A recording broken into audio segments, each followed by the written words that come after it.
Welcome back, everyone, to episode 2 of our deep dive into the 48 Laws of Power by Robert Greene. If you haven't listened to episode 1 yet, go check it out. But today, we're getting into one of the most uncomfortable, provocative laws in the book. Never put too much trust in friends. Learn how to use enemies. Yeah, that one hits hard. It kind of goes against everything we're taught growing up, right? We're told to trust our friends, be loyal, value connection, and here comes Greene basically saying, watch your back, especially with your allies. Exactly. It's like he's throwing cold water on our ideas of loyalty. But that's what this book does. It doesn't tell you what should happen. It tells you what actually happens in power dynamics. And this law is a perfect example. Let's break it down. Greene's idea is that friends can be unpredictable when it comes to power. They may start from a place of love or loyalty, but as you rise, envy, competition, entitlement, all of that can sneak in. And what's wild is that sometimes they don't even realize it. It's not always malicious, but when someone sees you succeed, even a friend, it can stir up stuff. Insecurity, comparison, resentment, and you might not notice until it's too late. Exactly. And then you're blindsided because you never expected it from them. That's the danger of blind trust, especially when emotions are involved. You let your guard down, and suddenly someone you thought was in your corner is working against you. Meanwhile, enemies, they're predictable. You know they don't like you. You're already watching them. They have no hidden agenda, no fake smiles, and weirdly enough, that clarity can be more useful than the ambiguity of a jealous friend. It's counterintuitive, but it makes sense. Your enemy might actually be more honest with you than your friend, not because they care, but because they have no reason to hide how they feel. And that's where the second part of this law comes in. Learn how to use enemies. Greene isn't saying go make enemies on purpose. He's saying look at them strategically. Sometimes former enemies can become powerful allies because they have something to prove. And they often work harder because they know they have to earn your trust. And in that effort, they become more loyal than people who've been around you forever and just assume they'll always have a seat at the table. Greene uses the example of Michael III, the Byzantine emperor. He promoted his former enemy, Basilius, who later became his most loyal and competent servant. Friends had failed him, but this former enemy rose because he had drive, not comfort. So the takeaway isn't cut off all your friends.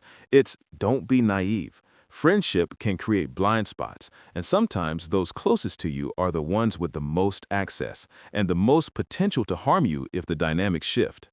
You know, Chloe, the more I think about this law, the more I realize it's not even just about friends and enemies. It's about comfort versus clarity.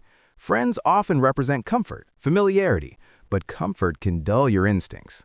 Exactly. You stop being alert. You assume good intentions. You give second chances automatically. And that's beautiful in personal relationships, but in the world of power, that kind of blind faith can be dangerous. Right, because in power dynamics, it's not just about feelings, it's about position, influence, control.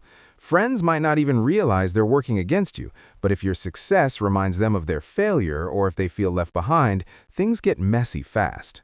And we've all seen it. People start as collaborators, partners, close friends, and then one rises faster. Suddenly, the energy shifts. One becomes passive-aggressive, sabotages in subtle ways, pulls away emotionally, but never admits why. And the hardest part? You want to believe the best in them, so you ignore the signs, you downplay the weird comments, the silent treatment, the lack of support, but deep down you feel it, that shift. It's painful, and that's what makes this law so emotionally challenging. It's not cynical, it's realistic. Greene is telling us, don't ignore the potential for betrayal just because you have history with someone. And on the flip side, he's also saying don't dismiss your enemies just because they've opposed you before. People grow, people change, and sometimes someone who once competed with you might actually become your strongest ally. There's a kind of mutual respect that can come from rivalry. You've seen each other's strengths. There's no illusion. If you can bridge that gap, sometimes those relationships are more stable than the ones based on comfort and nostalgia. Because they're earned, And often, both sides have something to gain. You need loyalty, they need redemption or purpose or access. That shared benefit can create a stronger bond than a casual friendship ever could. And let's be real, enemies push you. They make you sharper. They force you to level up, to question yourself, to grow. Friends, while supportive, don't always challenge you the same way, especially if they're too afraid to rock the boat. I love that point. It reminds me of something I once heard: comfort kills ambition. And I think in the context of this law, Greene is warning us about that comfort, the way it can blind you, slow you down, and open the door to betrayal. And maybe the message here is to value loyalty, not just familiarity. Just because someone's been around you forever doesn't mean they're the right person to take into your next chapter. Exactly. And someone who's challenged you, even hurt you in the past, if they've proven their growth and are aligned with your goals now, might deserve a second look. So the real power move? Don't let emotions cloud your judgment. Look at people based on their behavior, their patterns, and what they bring to your vision, not just how they make you feel today. You know, this law made me reflect on some situations from my own life. Times where I trusted people simply because they were close to me, emotionally or socially, and I got burned. Not always out of malice, but because I assumed trust instead of earning it. Same here. And I think that's such a trap. We associate time with loyalty. Like, we've known each other for years, so they must have my back. But history isn't proof of character, and length of friendship doesn't always equal depth of loyalty. Exactly. And what Greene is doing with this law is reminding us power changes people. It reveals insecurities. It shifts dynamics. People you thought would celebrate your success might actually resent it. And if you're not paying attention, that can derail your progress. And what's tough is when you rise, people project onto you. They start comparing themselves. They wonder why it's you and not them. Even if you've worked hard, they might still feel like you got lucky or changed. Or they feel left behind, and instead of saying that directly, it comes out sideways, through sarcasm, distance, gossip, little digs masked as jokes, and you're left wondering, what did I do wrong? Yeah, and here's the hard truth. You didn't do anything wrong. You grew, you evolved. And if someone's loyalty depends on you staying the same, that's not loyalty, that's control. That's deep. And it's why this law is so valuable. It's not encouraging paranoia, it's encouraging discernment. Not everyone who smiles is your ally, and not everyone who challenges you is your enemy. Which brings us to the second half of the law, using enemies. And that sounds a little ruthless, right? Like you're exploiting people. But I think what Greene is actually saying is don't waste the tension. Learn from it. Leverage it when possible. Right. It's more about transformation than exploitation. An enemy doesn't have to stay an enemy forever. Sometimes the people who once opposed you understand your strength better than anyone else because they've tested it. That's powerful.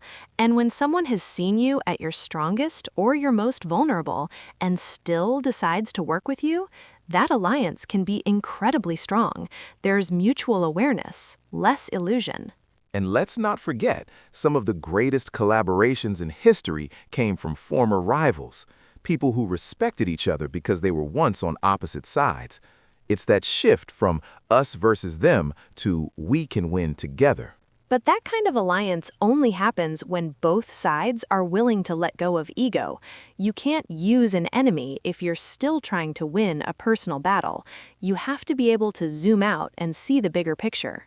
Exactly. And sometimes your enemies can teach you more about yourself than your friends ever could, because they see your flaws, they push your boundaries, they challenge your assumptions, and if you're open to it, you can grow from that. So instead of wasting energy trying to avoid enemies or feeling betrayed by friends, maybe the real power move is to observe everyone, friends, enemies, strangers, not through emotion, but through patterns. And I love what you said, Alex, about observing patterns instead of reacting emotionally, because that's where the real power lies, not in cutting people off impulsively, but in paying attention. Who supports you when you succeed? Who disappears? Who stays silent? Exactly. Who celebrates you genuinely, and who does it with a side of sarcasm? Who shows up only when they need something or when you're at your lowest, but disappears when you start to shine? That awareness is priceless because once you see it, you can't unsee it. And then the decision isn't emotional, it's strategic. You don't need to confront or accuse. You just shift how you move, quietly, intentionally. And that's really what Greene is talking about. Strategic relationships, not friendships for comfort, not alliances out of habit, but conscious choices based on alignment, loyalty, and shared vision. And that includes rethinking what an enemy even is. Sometimes people aren't enemies, they're just mirrors. They reflect back to you something you weren't ready to face. And yeah, that's uncomfortable, but also incredibly useful. I've had people in my life who challenged me, annoyed me, questioned my every move, and at first, I labeled them as enemies. But looking back, they sharpened me. They forced me to refine my thinking, to level up. That's growth. And I think that's a more evolved way of applying this law. It's not about being suspicious of everyone. It's about being curious, about staying open to the idea that lessons and loyalty can come from unexpected places. Exactly. And maybe that's the deeper wisdom of law, too. Don't let labels limit your perspective. Don't assume that someone's a friend just because they smile. And don't assume someone's an enemy just because they disagree with you. And when it comes to power, assumptions are dangerous. They blind you. You stop analyzing, you stop paying attention, and that's when things slip through the cracks. So, if you're in a position of leadership or even just building something meaningful, this law is crucial. You need people around you who challenge you and support you. Not yes men, not silent backstabbers, real solid people. And sometimes those people won't come in the form of your oldest friends. They might be former critics, distant observers, or even competitors. But if their loyalty is real, if their actions match their words, that's someone you can build with. And let's be honest, power is lonely sometimes. The higher you rise, the more careful you have to be about who's around you and why. Law 2 reminds us not to get lazy with trust, not to assume safety just because someone is familiar. That's the kind of wisdom that protects your energy and your vision, because when you stop giving trust away blindly, you conserve emotional energy, you focus more, you become more intentional with your relationships. And ironically, that makes the friendships you do maintain stronger, because they're chosen, not inherited. They're built on respect, not just history. And that kind of bond can survive the storms that power inevitably brings. So, to wrap this one up, Law 2 isn't about walking around paranoid or pushing people away. It's about keeping your eyes open, about trusting based on truth, not just proximity. Yeah, it's not don't trust friends, it's don't trust blindly. And it's not use enemies in a manipulative way, it's about recognizing opportunity where you least expect it. Power often shows up in uncomfortable places.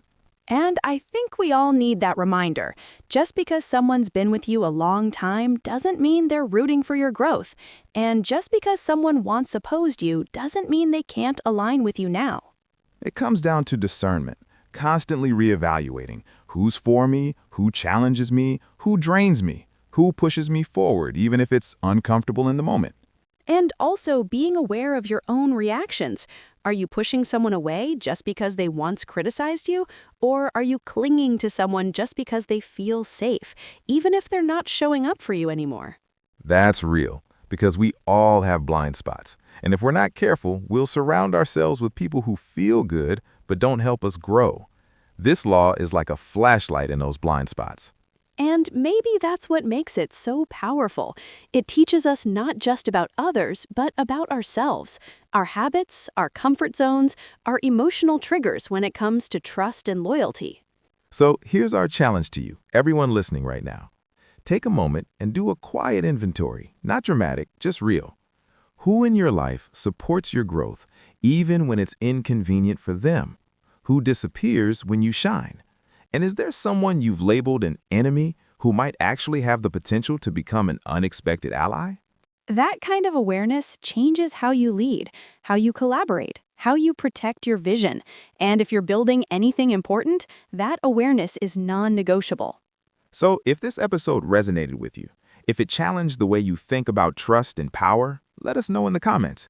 Have you ever been betrayed by a friend you trusted too much? Or had an enemy become someone you later respected?